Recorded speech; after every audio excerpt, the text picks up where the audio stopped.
فساد ہمارے ہاں اکثر تب ہوتا ہے کہ جب ہم لوگ اپنے حقوق، اپنے رائٹس کا رونا تو روتے ہیں، لیکن اپنی رسپانسبلٹیز اس کے بارے میں نہ بات کرتے ہیں، نہ ان کو پورا کرتے ہیں، اور نہ یہ چاہتے ہیں کہ کوئی اس طرح کی بات کرے۔ وہ گھر کا ایک لیول ہو، وہ خاندان کا ہو، وہ محلے کا ہو، مسجد کا ہو، مدرسے کا ہو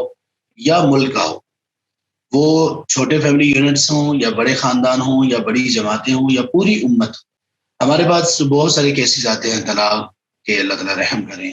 خاوند اور بیوی کے جھگڑے کے، یا بھائیوں کے آپس کے جھگڑے کے، یا والدین اولاد کے جھگڑے کے، یا بہن بھائیوں کے آپس کے جھگڑے کے۔ ان میں 90% سے زیادہ فساد اور لڑائی کا سبب صرف یہ چیز ہوتی ہے کہ ہر بندہ اپنے حقوق کے لیے آواز بلند کر رہا ہوتا ہے اور اپنی ذمہ داریوں کو بالکل بھول چکا ہوتا ہے، جبکہ جو ذمہ داریاں ہیں وہ دوسرے کے حقوق ہیں۔ میرے رائٹس کیا ہیں؟ میرے رائٹس، اس کا مطلب یہ ہے کہ میرے لیے کچھ ذمہ داریاں دوسرے لوگوں پر ہیں، وہ ذمہ داریاں اپنی پوری کریں گے تو وہی میرے رائٹس ہیں جو مجھے ملنا شروع ہو جائیں گے۔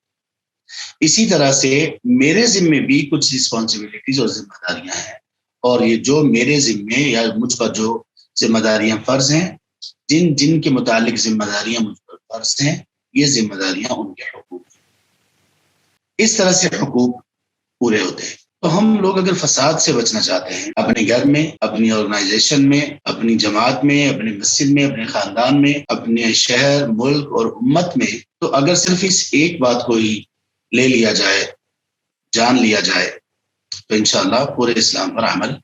ممکن ہے۔ حقیقی مسلمان وہی ہے جو اپنی ذمہ داریوں کا احساس کرتا ہے، یعنی دوسروں کے حقوق کا خیال رکھتا ہے۔